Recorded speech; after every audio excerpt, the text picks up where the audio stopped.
अब मुझे ठीक से तो याद नहीं कि बात कितनी पुरानी है, पर जो कुछ हुआ वो एक एक बात आज भी जहन में अपना घर बनाए बैठी हैं। हम 4 लोगों ने मिलकर पहाड़ की ठंडी वादियों के नजदीक पिकनिक मनाने की योजना बनाई। यह जगह हमारे शहर से 4 मील की दूरी पर थी। यह जगह हिमालय के नजदीक के जंगलों के पास थी, पहाड़ियों से भरी हुई जगह। सर्दियों की शुरुआत होने के कारण कम मात्रा में बर्फ पड़ रही थी। उस रात को चांद पूरा निकलने वाला था और हम जानते थे कि इससे वहां का दृश्य और भी सुंदर होगा। इस सफर में मैं, राजेश, मनोज और विकास शामिल थे। हम लोगों ने कुछ बियर्स और कुछ नशे की चीजें अपने साथ में ली थीं ताकि हम पूरी रात एंजॉय कर सके। तकरीबन रात के 10 बज रहे थे जब हम निकले। जिस जगह हम जा रहे थे वह एक मनोरंजन की जगह थी जहां पर लोग मजे कर सकते थे, कैंप लगा सकते थे और वहां पर पास में एक छोटी सी नदी में नाव चला सकते थे। उस जगह जाने के लिए हमें मेन रोड को छोड़ना था। सब कुछ सही चल रहा था। चांद की रोशनी इतनी थी जिससे कि रोड और आसपास की चीजें साफ दिखाई दे रही थी। हमने एक जगह पर कार को पार्क किया। राजेश ने सिगरेट जलाई और मेरी ओर बढ़ा दी। हम दोनों आगे वाली सीट पर बैठे थे। मनोज और विकास पीछे वाली सीट पर बैठे हुए थे। जैसे ही मैं सिगरेट पीने वाला था कि तभी मैंने अपनी कार के सामने लगभग 20 मीटर की दूरी पर किसी चीज को हिलते हुए देखा। पहली बार देखने पर तो वो मुझे एक हिरण के जैसा लगा। मैं सीट में आराम से पसर कर बैठ गया, पर तभी मैंने उस चीज को अपनी कार के बाएं ओर आते हुए देखा। विकास भी यह जान चुका था कि कार के बाएं और कोई चीज तो है। वह बस पूछने ही वाला था कि क्या हो रहा है, तभी उसने उस चीज को गाड़ी के पीछे की ओर जाते हुए देखा। मुझे याद है कि मैंने मुश्किल से ही एक बार सिगरेट पी थी। विकास तो हम चारों में सबसे छोटा था। वो अभी 15 वर्ष का ही होगा। वो ना तो स्मोक करता है और ना ही कोई ड्रिंक करता है, और हमें इतना समय भी नहीं हुआ था कि हम यह काम कर सकते थे। हम सब चुपचाप बैठे हुए थे। हम दोनों ने कहा, क्या है वो? उन लोगों ने कहा, क्या? हम लोगों ने कहा कि बाहर कोई तो है। वो दोनों हंसने लगे, पर इसके बाद उन्होंने भी उस चीज को कार के दाएं ओर हिलते हुए देखा। उस समय मेरे रोंगटे खड़े हो गए और मुझे किसी अनहोनी के होने की आशंका हुई। वह फिर से हमारी कार के पास से गुजरा, पर पहले से काफी ज्यादा पास से। इस समय तक मैं चाहता था कि हम वहां से जल्द निकल चले। हम सब पूरी तरह से डर चुके थे और हम जानना चाहते थे कि वह चीज क्या है। यह जो भी था एक बार फिर से हमारी कार के चक्कर लगाने लगा। जैसे ही यह हमारे कार के सामने आया, राजेश ने कार की हेडलाइट ऑन कर दी, पर जैसे ही लाइट उस जगह पर पड़ी वहां पर कोई नहीं था। कुछ सेकंड पहले तक वह वहीं पर था।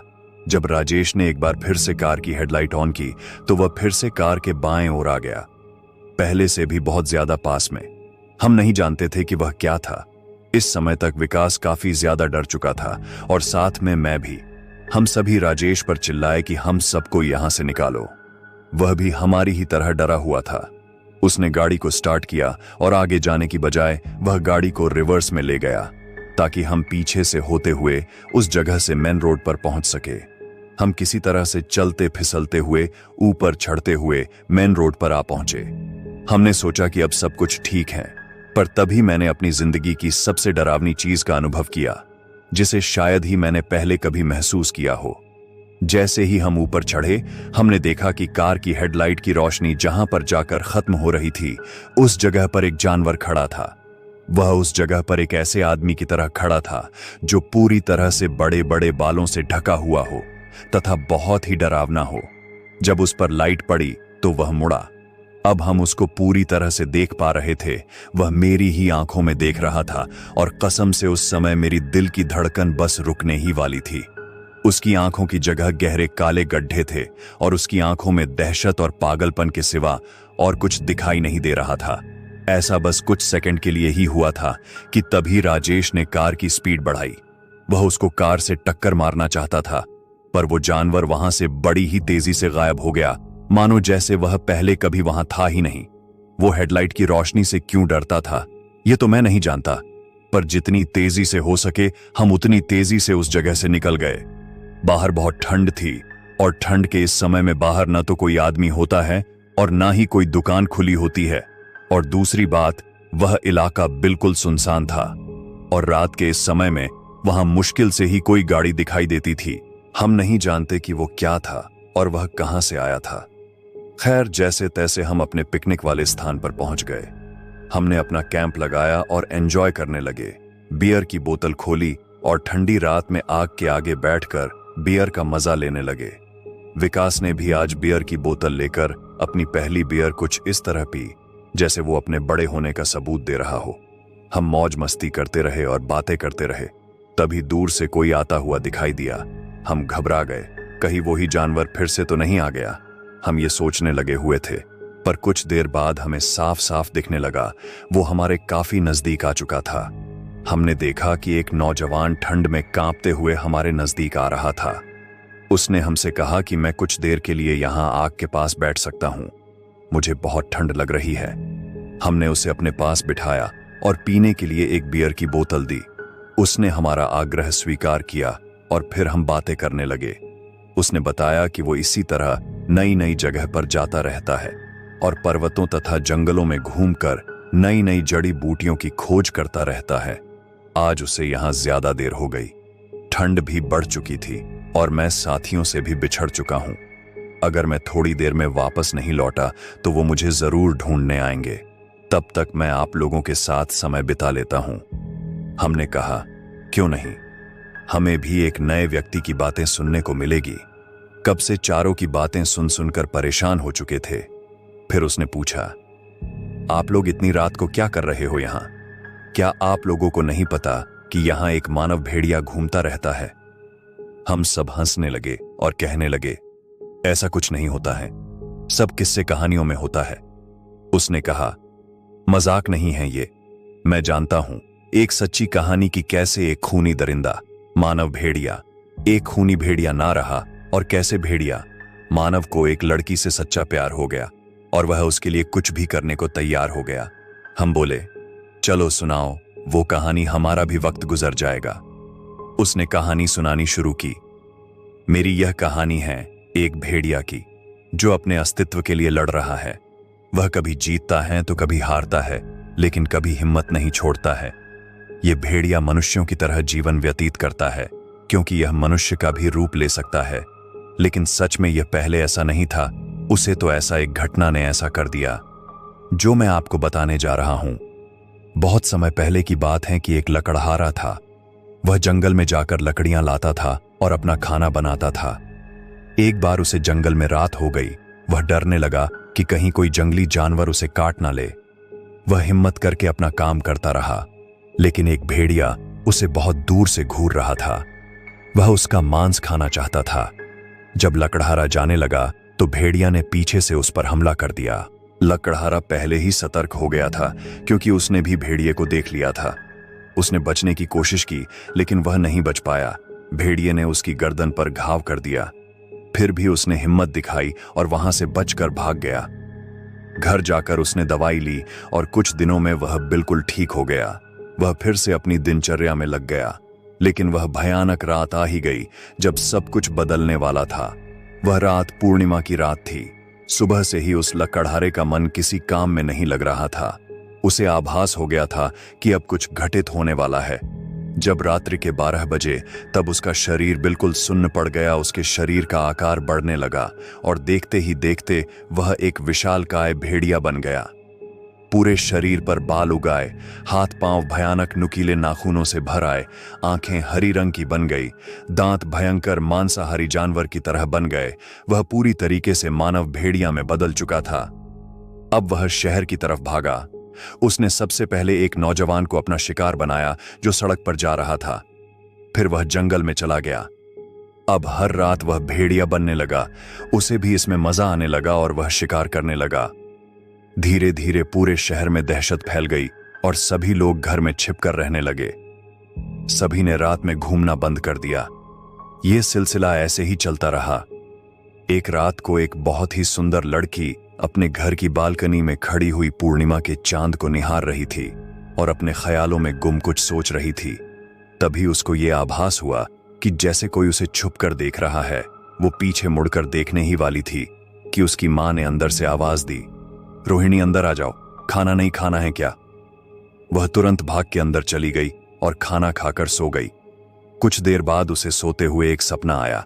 सपने में उसने देखा कि वह अपने घर के पास वाले एक जंगल में टहल रही हैं। आगे उसे दिखा कि कहीं दूर एक पेड़ के पास कुछ अजीब सी आवाज आ रही है। उसने ध्यान से देखा तो उसे वहां एक जानवर की पूंछ दिखाई दे रही थी। वह समझ नहीं पा रही थी कि यह किस जानवर की है, शायद किसी कुत्ते की या भेड़िए की। उसे कुछ समझ नहीं आ रहा था। अजीब अजीब सी आवाजें भी सुनाई दे रही थीं। वह उस पेड़ के नजदीक गई और उसने देखा वहां पर एक सुंदर युवक हरे रंग की आंखों वाला उसके सामने खड़ा है।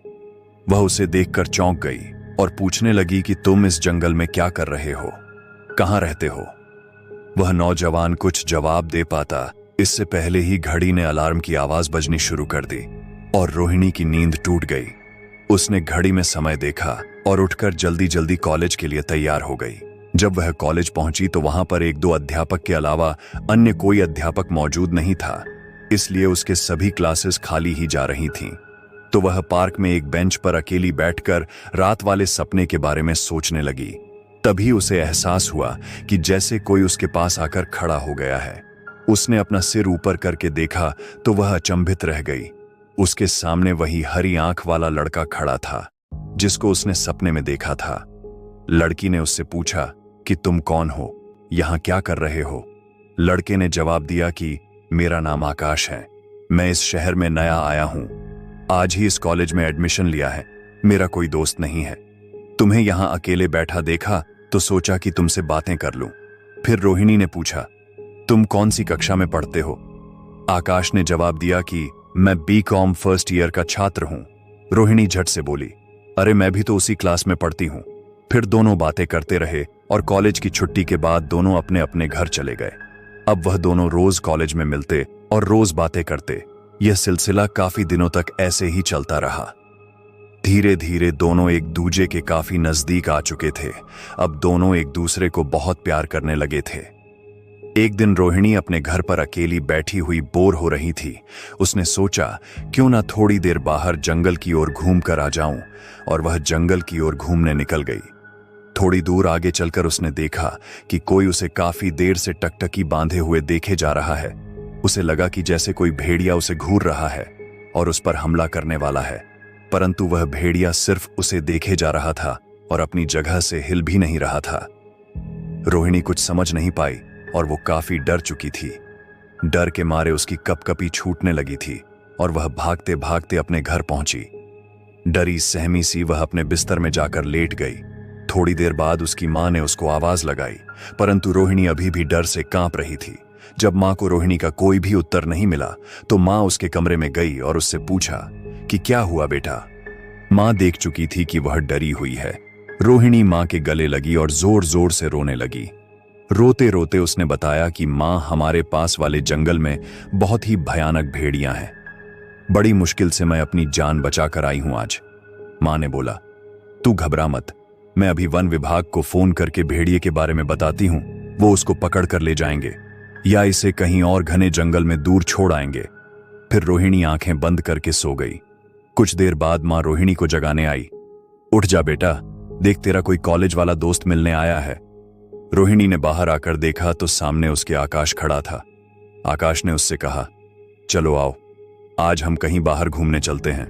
रोहिणी ने कुछ पल सोचा और सोचा चलो आकाश के साथ घूम कर आती हूं, शायद मेरा मन हल्का हो जाए और मेरा मूड भी ठीक हो जाए। फिर वह दोनों बाहर चले गए। चलते चलते रोहिणी ने आकाश से पूछा कि हम कहां जा रहे हैं। आकाश ने बोला आज मैं तुम्हें अपने घर ले जा रहा हूं और वहां मैं तुम्हें अपने परिवार वालों से मिलवाऊंगा। फिर वह दोनों बातें करते हुए आगे चलते रहे। आकाश उसे जंगल की तरफ ले जा रहा था। रोहिणी ने कहा ये कहां ले जा रहे हो? इस रास्ते पर तो भयानक जंगल आता है। आकाश ने बोला कि मेरा घर इस तरफ ही है, मैं यहीं रहता हूं। फिर वह दोनों आगे चलते गए। फिर आकाश एक बड़ी सी गुफा के सामने आकर रुक गया। रोहिणी उसको देखकर बोली यह कहां ले आए, यह तो किसी जानवर की गुफा लगती है। और तब आकाश ने बोला मैं यहीं रहता हूं, तुम अंदर तो चलो। फिर आकाश और रोहिणी उसके अंदर चले गए।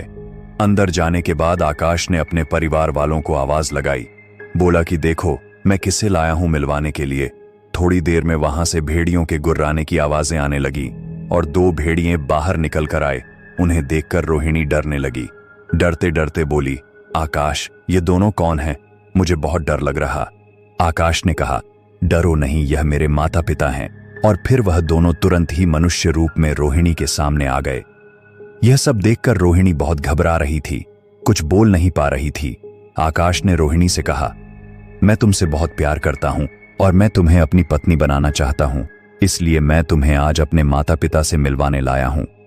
यह सुनकर रोहिणी दंग रह गई और बोली कि मैं जानवरों से शादी नहीं कर सकती, मुझे जानवर बिल्कुल पसंद नहीं है। तुम जानवर हो, तुम्हारे माता पिता भी जानवर हैं। यह कहकर रोहिणी वहां से चली गई। यह सब सुनकर आकाश के माता पिता को बहुत गुस्सा आया और वह भेड़िए रूप में वापस आ गए और गुस्से में गुर्राते हुए रोहिणी के पीछे भागे। आकाश समझ चुका था कि उसके माता पिता रोहिणी को जीवित नहीं छोड़ेंगे। आकाश भी उनके पीछे भागा, लेकिन जब तक आकाश वहां पहुंचा तब तक उन्होंने रोहिणी को मार दिया था। रोहिणी को अपने सामने मरा हुआ देख आकाश बहुत दुखी हुआ। वो खुद को इस सब का जिम्मेदार मानने लगा और फिर उसने अपनी शक्ति से खुद की बलि देकर रोहिणी को जीवित कर दिया। थोड़ी देर बाद जब रोहिणी को होश आया तो उसने देखा कि उसके हाथ में एक कागज का टुकड़ा है। उसने उसे खोला और पढ़ा तो उसमें लिखा था कि रोहिणी, मैं तुमसे बहुत प्यार करता हूं, इसीलिए मैं अपने प्राणों की आहुति देकर तुम्हारा जीवन लौटा रहा हूं। अब तुम इस शहर में मत रहना, यहां से कहीं दूर जाकर रहना, और अब मैं तुम्हें कभी नहीं मिल पाऊंगा। फिर उसने देखा कि वहीं पास ही में एक भेड़िया है जिसमें अब प्राण नहीं बचे थे। वो समझ गई ये आकाश ही है। रोहिणी थोड़ा विचलित हुई, उसकी आंखें नम हुईं, पर वो सब कुछ भुलाकर अपने घर चली गई।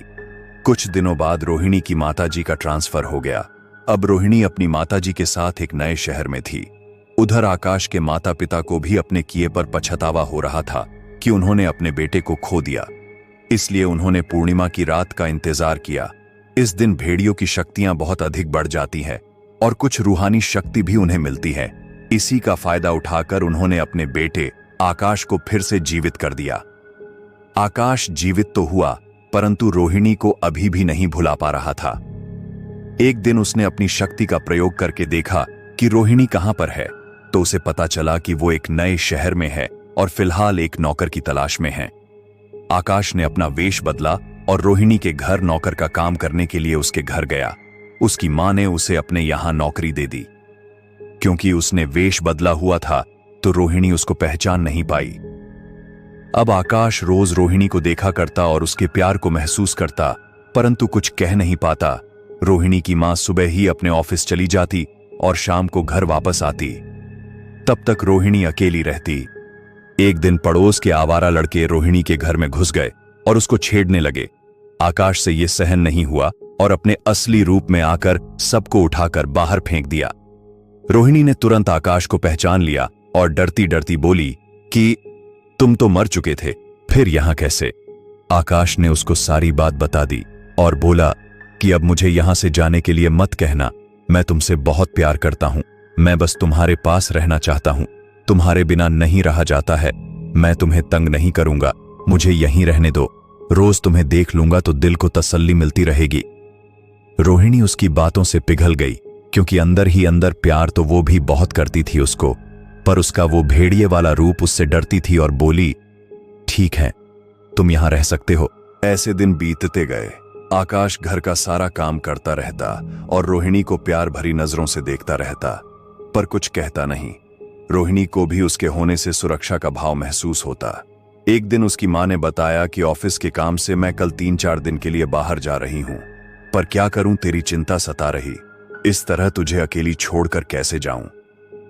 रोहिणी बोली, मां घबराओ नहीं, मेरी सुरक्षा के लिए हमारा ये नौकर है ना, मैंने तुम्हें बताया नहीं, एक दिन कुछ आवारा लड़के घर में घुस आए थे, तब इसने ही उनको बाहर उठाकर फेंका था और मेरी जान बचाई थी। ठीक है बेटी, अब मैं निश्चिंत होकर जा सकती हूं, मां बोली। अगले दिन मां ऑफिस के काम से दूसरे शहर चली गई। रोहिणी काफी दिन से आकाश से कुछ बात करना चाहती थी। रात में उसने आकाश को बुलाया और बोली कि आकाश, प्यार तो मैं भी तुमसे बहुत करती हूं, मैं तुमसे शादी भी करना चाहती हूं, लेकिन अगर तुम ये भेड़िए का रूप धारण करना छोड़ दो तो, और हमेशा के लिए मनुष्य रूप में ही रहो तभी। आकाश ने रोहिणी को समझाया कि मैं भी यही चाहता हूं, परंतु हमें एक श्राप मिला हुआ है, पूर्णिमा की रात को 12 बजे से लेकर 3 बजे तक हमें भेड़िए का रूप अपने आप ही लेना पड़ता है। इसको हम रोक नहीं सकते हैं। तुम ऐसा कर सकती हो कि 12 बजने से कुछ देर पहले ही मुझे एक रूम में बंद कर देना, 3 बजे के बाद खोल देना। रोहिणी ने कुछ देर सोचा और कहा कि हाँ, ये तो हो सकता है, पर पहले तुम एक वचन दो कि अगर तुमने किसी मनुष्य को मारा या खाया तो तुम्हें उसका प्रायश्चित करना होगा। आकाश ने पूछा, कैसा प्रायश्चित? रोहिणी बोली कि फिर तुम अपने हाथों से मुझे मार डालोगे और मुझे कभी वापस लाने की कोशिश भी नहीं करोगे। आकाश कुछ पल के लिए सहम सा गया और उसने रोहिणी को वचन दे दिया, ये जानते हुए कि उस पर जो श्राप है वो उससे बच नहीं सकता और एक छोटी सी भूल उसे रोहिणी का हत्यारा बना देगी। कुछ देर बाद आकाश में धीरे धीरे परिवर्तन शुरू हो गए। उसके शरीर पर बाल आने लग गए। उसने रोहिणी को कहा कि मुझे तुरंत कमरे में बंद कर दो। रोहिणी समझ गई कि आज तो पूर्णिमा की रात है और 12 बजने में कुछ मिनट शेष है। उसने तुरंत ही आकाश को एक कमरे में बंद कर दिया। कुछ ही देर में दरवाजे की घंटी बजती है। रोहिणी सोचती हैं कि रात के 12 बजे कौन हो सकता है। वो दरवाजा खोलती हैं तो देखती हैं कि वही उस दिन वाले आवारा लड़के हैं। वो रोहिणी को धक्का देते हुए घर में घुस जाते हैं और कहते हैं कि तुम अपने आप को बहुत खूबसूरत समझती हो ना, पर अब तुम खूबसूरत नहीं रहोगी, और उसको जमीन पर पटककर बालों से घसीटते हैं, लातों से वार करने लगते हैं। रोहिणी मदद के लिए चिल्लाने लगती है। आकाश कमरे में ये सब सुन रहा होता है और गुस्से में और भी खूंखार हो चुका होता है। वो बाहर आना चाहता है, पर रोहिणी को दिया वचन उसको रोक रहा है। बहुत रोकने के बाद भी वो खुद को रोक नहीं पाता और दरवाजा तोड़कर बाहर आ जाता है। रोहिणी लहूलुहान फर्श पर पड़ी हुई है। आकाश रोहिणी के सामने जाकर हाथ जोड़कर उससे अपने वचन को वापस लेने की विनती करता है, परंतु तब तक रोहिणी बेहोशी में अपनी आंखें बंद कर चुकी होती हैं। रोहिणी की आंखें बंद देख आकाश बहुत ही भयंकर तरह से गर्जना करता है और उन लड़कों पर टूट पड़ता है, और थोड़ी ही देर में वो सबको टुकड़े टुकड़े करके मार डालता है। अब उसे लगता है कि उसने रोहिणी को दिया वचन तोड़ दिया है। अब उसको प्रायश्चित करना होगा, लेकिन वो अभी रोहिणी के पास नहीं जाना चाहता है, क्योंकि वो भेड़िया मानव के रूप में है और यह रूप रोहिणी को भी नुकसान पहुंचा सकता है। लेकिन तब तक रोहिणी होश में आ जाती है। वह आकाश को समझाती है, पर आकाश को रोहिणी का वचन तोड़ने का बहुत गहरा आघात लग चुका था। उसे लगता है कि वो रोहिणी को दिए वचन को निभा नहीं पाया। उसने अपने प्यार का भरोसा तोड़ दिया है। रोहिणी उसे समझाने का प्रयास करती है। वो कहती हैं कि इसमें तुम्हारी कोई गलती नहीं है। वो कुछ नहीं समझता, जोर जोर से रोने लगता है और प्रायश्चित करने के लिए अपने ही हाथों से रोहिणी को मार डालता है, और फिर बहुत ही भयंकर रूप से चांद को देखकर रोने लगता है। उसकी आवाज सुनकर सभी जानवर रोने लगते हैं। पूरा शहर उसकी गर्जना से थर्राने लगता है, और फिर वो कहीं दूर जंगल में चला जाता है और फिर कभी किसी को नजर नहीं आता। कहते हैं कि वो अभी भी रोहिणी की यादों में भटक रहा है और अब भी खुद को ही दोषी मानता है। पूर्णिमा की रात को वो खुद को कैद कर लेता है। अब उसने मनुष्य का भक्षण छोड़ दिया है। और इतनी कहानी सुनाने के बाद वह व्यक्ति रुक जाता है, चांद की ओर देखता है और कहता है कि रात बहुत हो चुकी है, शायद मेरे साथी मुझे ढूंढ रहे होंगे, मुझे चलना होगा। फिर मैंने घड़ी की ओर देखा। 12 बजने में कुछ ही मिनट बाकी थे। आधी रात होने वाली थी। इसीलिए मैंने उससे कहा, हमारे साथ यहीं रुक जाओ, सुबह चले जाना। वो हमें देखकर मुस्कुराया और अपनी हरी होती हुई आंखों से हमारी ओर देखते देखते जोरदार छलांग लगाकर वहां से गायब हो गया। और उसके इस तरह जाते ही मेरे दिमाग में केवल एक ही शब्द याद आता है, मानव भेड़िया, वेयरवुल्फ। उस जगह पर बहुत सी ऐसी ही मानव भेड़िए को देखे जाने वाली घटनाएं हुई हैं, और सच बताऊं तो अब मैं उस जगह पर कभी नहीं जाना चाहता हूं।